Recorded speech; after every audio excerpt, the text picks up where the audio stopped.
Hey, this is Greg Crawford, and I want to tell you about the amazing Jupiter and Saturn symbolism found not only in the life and work of Bob Dylan, but the way it is captured and reflected in the film A Complete Unknown that was recently released. And the way that both the film A Complete Unknown as well as the time period of Bob Dylan's life that it depicts connects to the Jupiter and Saturn cycle further mirrors and reflects the critical historical time period that we are currently living in right now as we enter the year of 2025. Now, one of the many reasons we know that this year 2025 in astrology is going to mark a significant period of historical change is because of the Jupiter and Saturn cycle. At the end of 2024, around December 24th, we reached the critical waxing square aspect formed between Jupiter and Saturn. And this was the exact time period that the film A Complete Unknown was released. This reflects back to the conjunction between Jupiter and Saturn that came at the end of 2020. Now, these conjunctions of Jupiter and Saturn have been used to predict and reflect and contemplate vast historical and societal changes since at least the time of the 8th and 9th century in the Abbasid period, known as the Golden Age of Islam, and astrologers such as Mashallah and Saul and Abu Mashar. And this way that this cycle has been used for so long to predict societal change, and it can even relate to things such as religious prophets emerging. And although calling Bob Dylan a prophet to some is maybe perhaps taking things too far, he was a poet who had a prophetic type of way of connecting in with what was going on societally and the vast changes that were taking shape in the time period that he lived in. That does speak to the types of figures that can emerge during critical phases of the Jupiter and Saturn cycle. So, what's fascinating is that Bob Dylan was born a few months after a Jupiter and Saturn conjunction in 1941. And so he has Jupiter and Saturn in an early phase of their cycle in Taurus. And when he came to New York and suddenly, pretty rapidly, emerged into greater prominence in the folk music scene in Greenwich Village, there, it was at the exact time of the next Jupiter and Saturn's conjunction following his birth. This was in 1961, and it took place in Capricorn. And so the movie A Complete Unknown depicts this time period of New York City in 1961 at the exact time of the Jupiter and Saturn conjunction. And it follows him through the following few years as he becomes very famous and this person that was very much representing the folk music scene and gaining great acclaim around the world. And not only somebody that could sing traditional folk songs, but somebody who was a poet and could write new folk songs in a traditional folk format.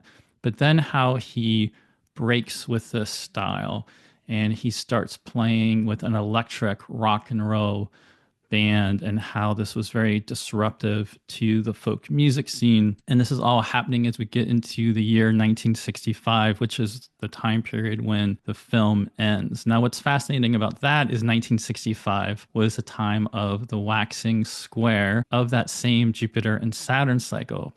And in fact, it was Saturn in Pisces forming a square aspect with Jupiter in Gemini, exactly like we are experiencing now. And so there is a strong resonance between what was going on in the early 60s and what we are experiencing now, and the way that we are also changing since this conjunction that happened at the end of 2020. And so we can use the story of Bob Dylan's early career and rise to fame, the way it's depicted in the film A Complete Unknown, as a symbol to give us more insight into our own current different processes of change collectively and personally within the great Jupiter and Saturn cycle that we're currently living in. As we enter 2025, we have already had 2 of 3 square aspects that we will experience between Jupiter and Saturn. And as I've mentioned, the film was released at the exact same time of the second square, and it's depicting events that happen not only at the Jupiter and Saturn square in the 60s, but Jupiter and Saturn are in the exact same signs. Jupiter in Gemini and Saturn in Pisces. The difference is that we still will have one more square later this year that I'll talk about more a little bit later, but that will happen in June. It'll happen with Jupiter in the beginning of Cancer, Saturn in the beginning of Aries, with Neptune also in the beginning of Aries. That one is going to be extremely powerful and really bring in another wave of change. But this a form of Bob Dylan depicted, he is somebody that's incredibly mercurial. There's a real mystery of who Bob Dylan was and is, and he was often in this ever-present process of changing who he was and changing forms. He's known very much as a shape-shifting type of performer who, in a very Jupiter-Saturn way, had a strong, incredible grasp, not only knowledge of many diverse traditional songwriting formats, a real student of music. He was able to not only capture these traditional forms of music, but he was also, in a Jupiter Saturn way, able to bring significant innovations into it. And the way he changes forms so dramatically from his folk music persona into his electric rock and roll persona with his frizzled hair and sunglasses, his outward style changes at the same time his music is changing. This really goes with the way so much in the world right now is bursting free and things are dramatically accelerating with change out of the initial burst of changes that came in the year 2020, and especially at the end with that Jupiter and Saturn conjunction in Aquarius. And so when we look at the chart of Bob Dylan, we can see how he was born a few months after a Jupiter and Saturn conjunction that was in February of 1941. He's born on May 24th of 1941. And so he has Jupiter and Saturn still in the same sign, but Jupiter has moved about 9 degrees away from Saturn. But what makes us even stronger is that he is born at night. So his moon is his sect light, or more powerful favored light, being born at night. And that moon in Taurus is moving away from a conjunction with Saturn into a conjunction with Uranus and Jupiter. So another thing about Dylan is it's very significant that he's not just a Jupiter-Saturn person. He is a Jupiter-Uranus person and a Saturn-Uranus person, and in fact a Saturn-Moon, Uranus, and Jupiter person. But it's nonetheless important that he is born at a Jupiter and Saturn conjunction. And so these conjunctions and cycles last 20 years, where we go from one conjunction to the next. And it is in 1961 that we get the next conjunction in Capricorn. This lines up in the exact same time period where Dylan comes to New York City. He's seeking his idol, Woody Guthrie, who is sick, and he wants to visit him in the hospital. And Dylan has already written this song called A Song for Woody Guthrie that ends up showing up on his first album. And so in the song for Woody Guthrie that Dylan writes and sings for Woody Guthrie, there are some lyrics that are very resonant for this felt sense of being at the ending and beginning of a Jupiter and Saturn cycle. He wrote, "Hey, hey, Woody Guthrie, I wrote you a song about a funny old world that's a comin' along. Seems sick and it's hungry. It's tired and it's torn. It looks like it's a dying and it's hardly been born." So it is this sense of a whole era coming to the end and another era coming to the beginning. Now, things now are obviously very different than they were in the early 1960s, but there is some interesting astrological common ground between the two time periods. One being that the conjunction of Jupiter and Saturn in 1961 and the one in 2020 were both in the domiciles of Saturn. So they were very powerful in that way, that they were in the home of Saturn. So Saturn was receiving Jupiter into its own sign and giving Saturn very strong influence over each one.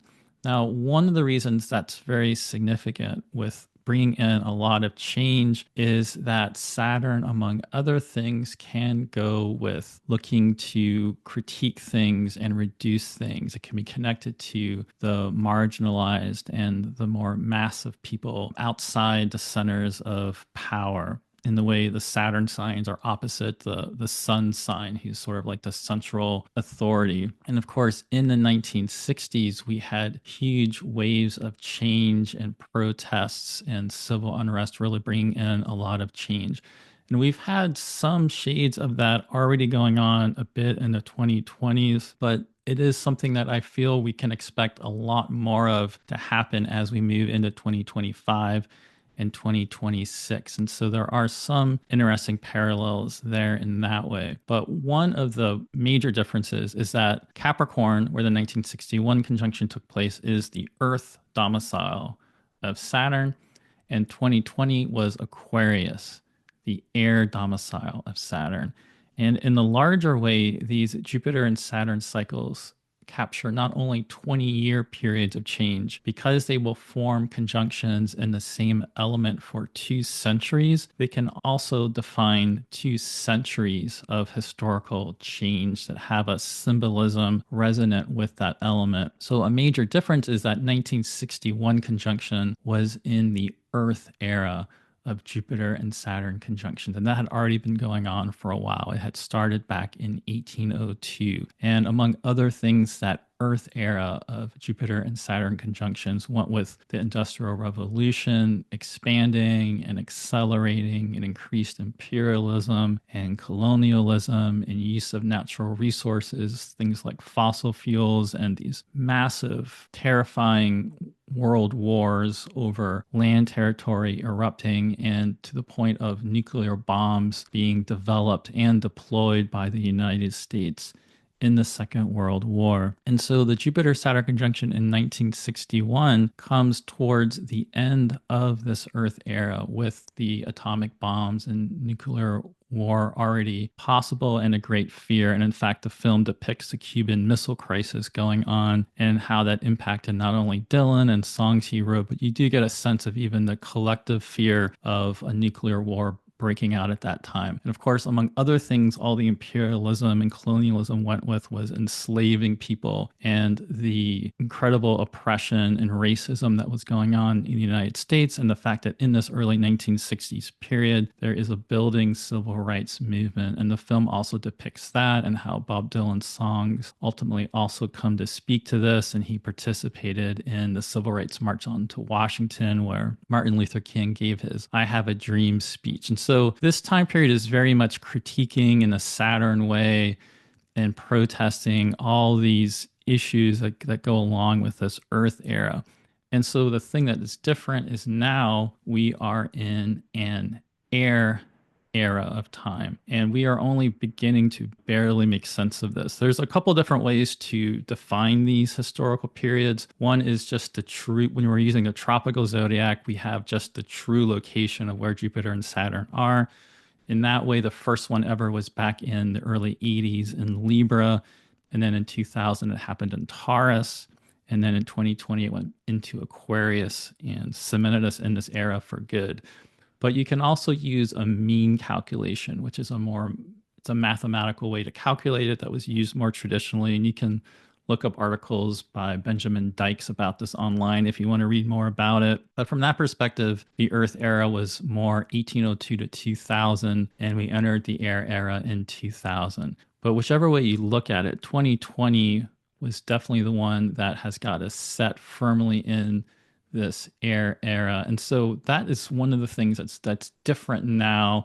We're only at the very beginning of this even larger historical change. And so there's even more of a sense now of all these things changing. There's still lots of things to critique and to protest and want to take direct action on to change that's going on in the world right now. And I'm sure that we will be seeing much more of this going on this next year. But we're also only at the beginning of this much larger change that we're only barely able to get a sense of right now. So that is one of the key differences between the two periods as far as what's depicted in the film astrologically and what's going on now with the Jupiter and Saturn cycle. Coming back to Bob Dylan's natal chart again, just for a moment, and thinking about that that Jupiter, Uranus, Moon, Saturn that he has all together. One of the things that it is interesting about this is it all taking place in Taurus, which is a sign of the arts and creativity. It's a sign of Venus. So that goes very much with him showing up in this impactful way in the arts and in music and as this singer in this very Venus way. Also, the fact that even though he was so young, there was just something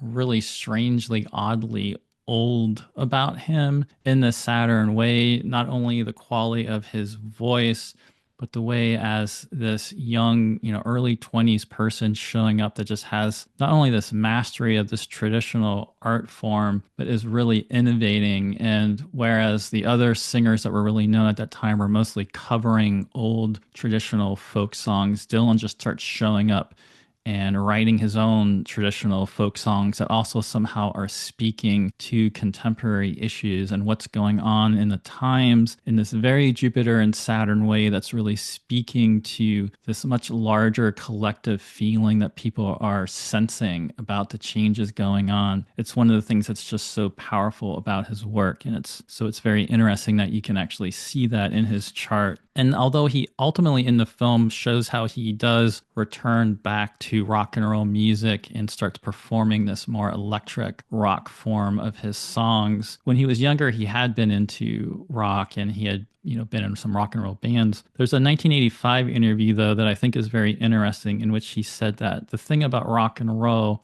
is that for me anyway, it wasn't enough. There were great catchphrases and driving pulse rhythms, but the songs weren't serious or they didn't reflect life in a realistic way. I knew that when I got into folk music, it was more of a serious type of thing. The songs are filled with more despair, more sadness, more triumph, more faith in the supernatural, much deeper feelings. I love that quote because I feel it does speak to his chart some and how we're seeing somebody take this traditional form and really be called to the way it is showing this deeper dimension of reality and tragedy and triumph and realism, but also the supernatural and how he is then innovating it, which also, of course, really speaks to his Jupiter Uranus combination that he has in his chart. And of course, there's also, outside of all this, the fact that he has that incredibly angular, powerful Mercury in Gemini right on his descendant. And the Venus also being in Gemini, ruling his midheaven, Mercury ruling his whole sign 10th house, if we look at his chart in that way. And so what's amazing is the film then takes us all the way up through these changes that he goes through. And from this conjunction of Jupiter and Saturn in Capricorn in 1961 to the square aspect between Jupiter in Gemini and Saturn in Pisces in July of 1965, which is exactly what we're experiencing now. So like I was just speaking about, we had this conjunction in Aquarius at the end of 2020, and then now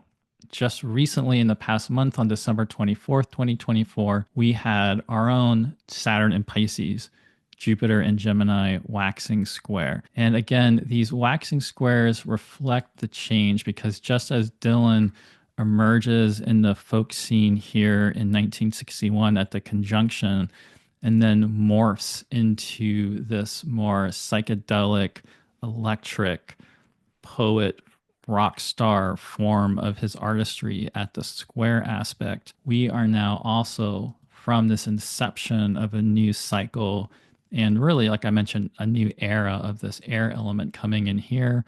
We are now collectively and personally going through our own metamorphosis here at this square aspect. It's also interesting when you just look again at Bob Dylan's chart and the fact that he has this Jupiter-Uranus conjunction in Taurus, that we recently, this past year, as they were getting the film ready to come out, we had, of course, a Jupiter-Uranus conjunction. So Dylan recently had his own Jupiter return. But of course, you can notice here Uranus at 26 Taurus. Bob Dylan was born in 1941.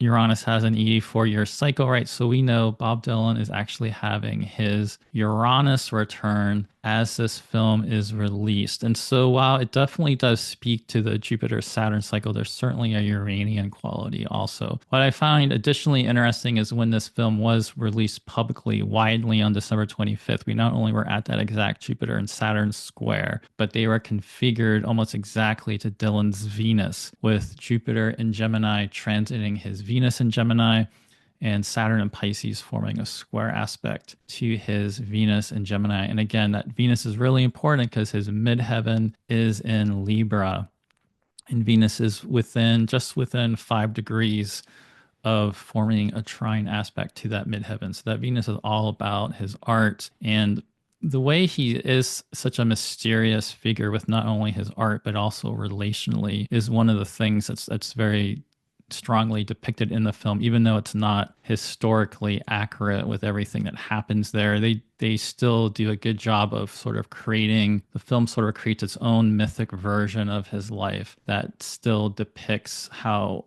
he was such a mysterious figure. He was always shape shifting, and people didn't really even, where he was coming from or who he was. And he was just always changing and going through these changes that in many ways were also reflecting the much wider societal changes going on, which is why he's such an interesting example for all of this. And so when you look at his chart in the Placidus house system, you can see that Jupiter and Saturn conjunction in Capricorn was at the very end of his first house. Some people would consider that to be a second house because Jupiter and Saturn is so close to the second house cusp. But I know some of you out there would interpret this conjunction as occurring in his first house, which is interesting in terms of just who Dylan is and just who he is as a person, just emerging into this powerful, iconic form exactly at this conjunction when he shows up in New York City. Otherwise, we would be looking at it occurring in his second house, and that's certainly where it shows up in the whole sign house system. But of course, since he is a Jupiter in Taurus and a Moon in Taurus and a Uranus in Taurus and a all in Taurus, that Jupiter Saturn conjunction is forming a trine with all of them. And so that's also a really powerful element, I think, of how powerfully he stepped into this time period right here. And so what happens, from the time of this conjunction in February 1961, like I mentioned, this essentially goes with him starting to perform in Greenwich Village.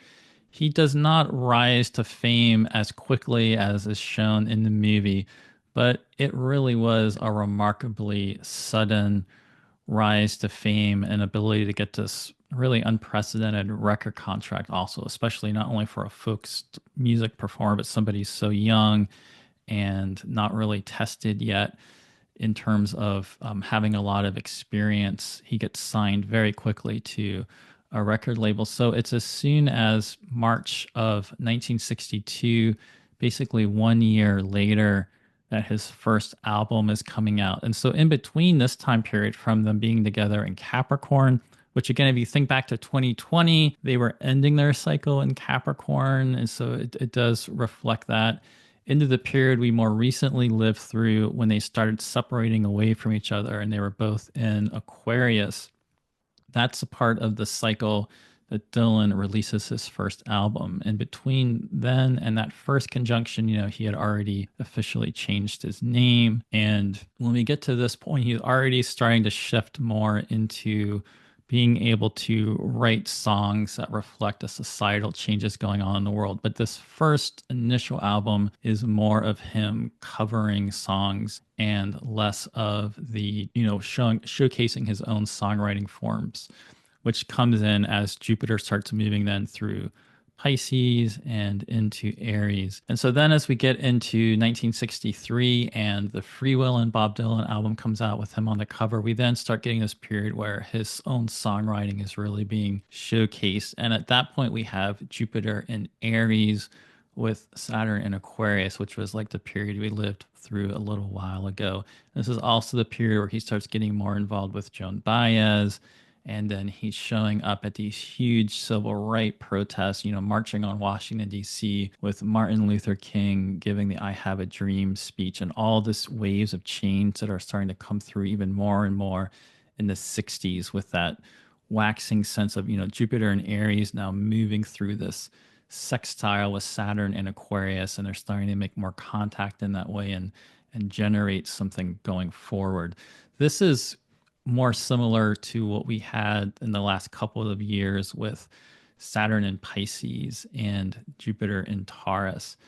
And then what happens is the film very dramatically depicts this change, and they do it in a great way where you're just sort of seeing him in the more earlier folk persona that he has, and then the film has a pretty dramatic cut to him just like showing up in his Carnaby Street wardrobe with his shades and his boots and his frizzled hair, and he's walking down the street and he's into this electric rock and roll persona. And so when the actual Jupiter and Saturn square happened, it is in July 1965, which you can see here in this chart. And when we look at that square aspect, we can see that Jupiter would have been coming up onto his descendant and obviously then opposite his ascendant with Saturn down at the bottom, forming a square to both the ascendant and the descendant. And so what's interesting is about this shift is before, Jupiter went into Gemini, obviously Jupiter was in Taurus, and he would have had his Jupiter return that would have also involved Jupiter passing over the Saturn, Moon, Uranus, and Jupiter. And it's in that period where he is already really famous, but there's already starting to be some shifts and changes in direction that are going on for him. This would have been his second Jupiter return. And for him, we really start seeing the visible results of this as Jupiter then goes into Gemini and goes over his sun and then comes into this waxing square aspect. When that waxing square aspect forms in July 1965, it is timed very closely to the release of the song Like a Rolling Stone, and then the very dramatic appearance of Dylan at the Newport Folk Festival, in which he performs live on stage with an electric rock and roll band, which caused this uproar amongst the crowd, which is sort of the climax of the movie. But before we get to that, we first see these signs more obviously of the change in direction with Dylan with the release of the album, Bringing It All Back Home. It was recorded at the beginning of 1965 as we're heading towards that square aspect. Subterranean Homesick Blues, that really famous beat poet rock song, is released in March of 1965, and then that album is released in April. If you've ever seen the film Don't Look Back, which is a great film I recommend you watch, it's all this documentary footage of him touring England, and there's already the change going on there of him still playing folk music, but also already starting to shift into this more electric form, and his style already starting to change as well. This is basically depicting a tour and events that are going on as we're coming right into that square aspect. And so the release and recording of Like a Rolling Stone is just very important to this whole storyline arc of Dylan, because although he already had been very famous and his music was already speaking to a whole generation of people, there really is something about that song Like a Rolling Stone that took things to even another level of speaking for something going on in the world. And it was the most obvious manifestation of this dramatic change that had happened, where now he was performing this electric rock and roll style of music. So it was recorded right before the actual square, but it was already getting pretty close. It was recorded in June, so it was about a month prior. And interestingly, at this point, the North Node as well as Jupiter were right on top of his natal Venus, with the Sun moving over his descendant and his Mercury. And then it was later in July that the single was finally released, and it just became this enormous hit pretty much instantaneously. Now, this was a little bit after the exact square, but it's pretty much, you can see, right in the same time period, with now Jupiter crossing over his descendant. And then when he actually takes the stage to perform that electric show at the Newport Folk Festival, from what I could see online, a lot of people say it happened around 11 in the morning. So this could actually be the chart for the event. But we can see that it's still pretty soon after that exact square between Jupiter and Saturn, and the moon was actually also with Jupiter. And so the lunar cycle was sort of reinforcing this Jupiter square configuration that was happening there.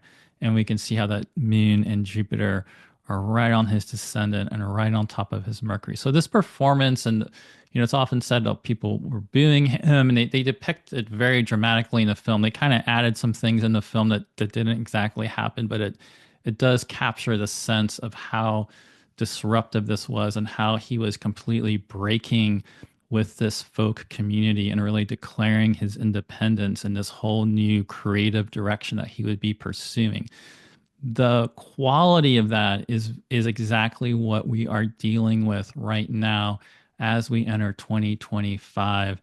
And so this transformation of Dylan here, there's something about that that can really speak to our own collective and personal changes that are going on right now in ways that we might be feeling compelled to really break with a lot of past patterns that have been playing out in our own lives. However, as I mentioned, one key difference with now and then, among other things, is the fact that we are not actually done with the Jupiter and Saturn square aspects. Back in 1965, that one that formed there right around the time of Like a Rolling Stone and the Newport Folk Festival was, of course, Jupiter and Gemini and Saturn in Pisces.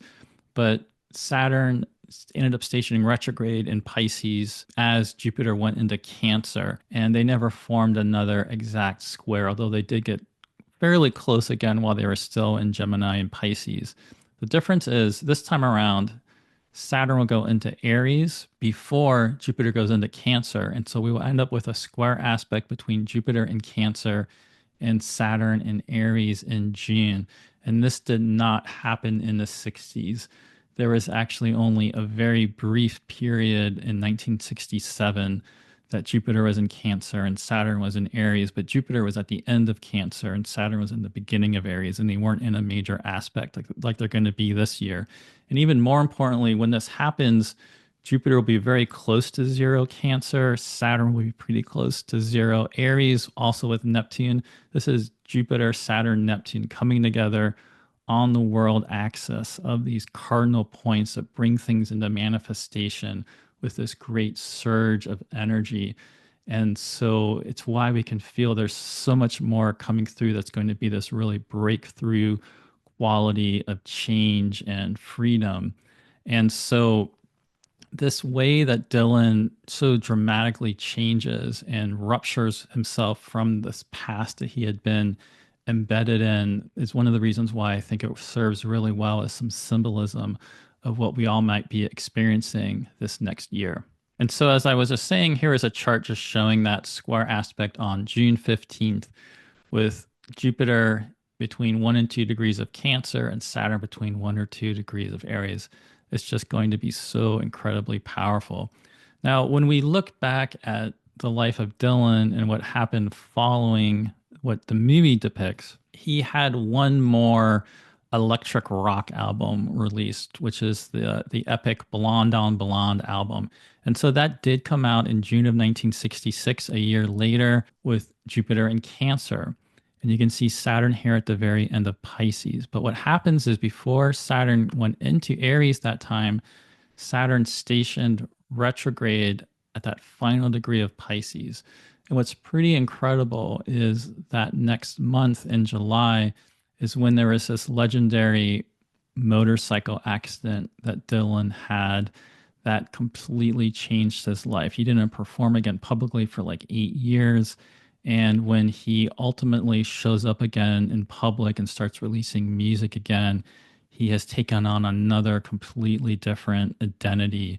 And he moves more into very much a country music form a little bit at the beginning. He kind of goes back to some of his other traditional folk songwriting roots. He's still doing somewhat of a rock style, but that electric rock period is over and he goes through another big change. So it was a period of Jupiter being in Cancer like we're having, but it was still the Saturn in Pisces time period when this happens. So it is in March of 1967 that Saturn does go into Aries, but when that happens, that time you can see Jupiter is retrograde towards the end of Cancer. And Jupiter then leaves Cancer in May of 1967 with Saturn only at 9 degrees of Aries. And so it's from March of 67 to May of 67 that we had this previous period of Jupiter in Cancer and Saturn in Aries, but it's not at all the same kind of way it's going to show up this time. This Jupiter Cancer, Saturn Aries this time is going to be much more dramatic. Now, in this whole time period, this was, of course, an incredibly dramatic time period in the world, but that's because of this other thing going on. This Pluto and Uranus conjunction in Virgo that was happening all through this time period of 1967. So what is interesting when Dylan finally comes out with another album and he's again really changed his style, and he's just been really rooted at home, performing lots and lots and lots of songs and music with his band. And like I mentioned, it's got more of like a country folk type of style, especially compared to the recent electric rock work. At that point, Jupiter's moved all the way through Leo and is in Virgo, but it does line up with the Saturn and Aries that we're going to be experiencing coming up. And so the fact that we will have this final square occur with Saturn and Neptune also coming together simultaneously is really so extraordinary that the type of dramatic change we saw Dylan go through aesthetically with his style is a great symbol, just something that completely goes in a different direction that is actually even shocking to people. And so what does all this mean for you? Well, hopefully you can just find some inspiration in this story and how it depicts this incredibly tumultuous, volatile time period of great devastation and destruction in the world, but also great eruption of creative forms. And that people like Dylan, in his case, he is obsessed with his music and his poetry. But you'll have a different passion and purpose and work that you want to do in the world. But if you are similarly really called to develop your craft and develop your work and build your community, this can be an exciting time of personal development and creative growth for you. And hopefully, the Dylan story in that way can serve as a helpful symbol for the great change and productive change and great creative work that can simultaneously emerge out of this time period we have coming up. And so the last thing I want to talk about is just a little bit about the interesting synastry between Bob Dylan and Timothy Chalamet. So one of the things that's interesting about their two charts is, of course, that Dylan is this Saturn, Moon, Uranus, Jupiter person, but he has a very close conjunction of the Moon and Saturn in Taurus, the sign of Venus, and the exaltation of the Moon as well. Well, Timothy Chalamet has the Moon and Saturn in Pisces. Now, they're not as closely together as in the case of Dylan, but Pisces is the exaltation of Venus. And so it is placing a Moon Saturn combination in a nocturnal, inwardly directed, traditionally considered to be a feminine sign of Venus, Venus having strong essential dignity in both cases. And so I like that in terms of one way, there is some nice synastry there in terms of Chalamet being able to capture this kind of Moon Saturn in a Venus place side of Dylan's personality. There's something else you can notice here too, is that Timothy Chalamet has Mercury with his Neptune and Uranus as well as his Mars. So he has a big combination of Mars, Sun, Mercury, Neptune, Uranus, which is different than what Dylan has, but in the way Dylan's born in this remarkable time of Jupiter, Uranus, Saturn with his moon there, Chalamet is born at that hugely important Uranus Neptune conjunction with additional personal planets there. But most importantly, the ruler of his ascendant in Virgo is Mercury. So the ruler of his ascendant, which is a planet very much showing who he is and how he moves through the world, is forming a conjunction with Uranus. And that does mirror Dylan's chart because Dylan is Sagittarius rising, ruled by that Jupiter and Taurus that's also with Uranus. So each of them, in addition to being Moon Saturn in a Venus sign, they're domicile rulers of their ascendant are also forming conjunctions with Uranus. So that's another nice overlap. And then additionally, if you put their charts around each other, you can see Timothy Chalamet's midheaven, this point of how he's seen in the world and his vocational calling and all of that is right on top of Dylan's Jupiter, which rules his ascendant. So that's a very strong connection. Also, as well as the fact that Chalamet has Jupiter in Sagittarius, not too far from Dylan's ascendant. Chalamet's moon in Pisces is also very close to the south node of Dylan's moon. So I think that also is really nice for giving a feel into Dylan's personality, as well as the fact that Chalamet's lunar nodes, his south node and his north node, are overlapping Dylan's midheaven and IC. And so there's other connections beyond this. I mean, also even just the fact that they're each Venus in an air sign, I think has an interesting resonance. There's this Venus air sign quality of Dylan musically as well as relationally that I think Chalamet is able to capture pretty well in the film. It's a film that I do think is worth seeing. It's of course not a perfect film, but they do a good job of capturing this sense of the time period and this mysterious sense of Dylan and how he was also able to capture the time period through his music. And speaking of collective changes, I am going to be sharing a webinar soon on January 19th, all about the upcoming transit of Neptune in Aries and the incredible collective changes that we are going to be going through. I will put information in the comments below about how you can sign up and register for this webinar, but I hope to see you there. I've been spending years researching the Saturn and Neptune cycle and the importance of their conjunctions, and this is the real key igniter of the great changes that will be coming through with that cycle these next couple of years, and really the key player in all the great acceleration of changes that are going to be happening the rest of this decade, which again also reflects back to this Jupiter and Saturn cycle that I've been speaking about in the movement of Saturn into Aries. So, in addition to talking about the meaning of Neptune and Aries and looking back at past historical periods of Neptune and Aries, we'll also talk about the importance of Saturn and Neptune moving in between Pisces and Aries and forming a new conjunction in Aries and the significance of these Saturn and Neptune conjunctions as well. It is a really big deal. So I hope you'll join me for this webinar. Otherwise, if you'd like to talk about the astrology coming up this year and how it is impacting you and how you can empower yourself in relationship to the coming astrology, I'd love to talk to you. You can book a consultation with me. I have information on how to do that in the links below. You can also use the links below to check out my Patreon community.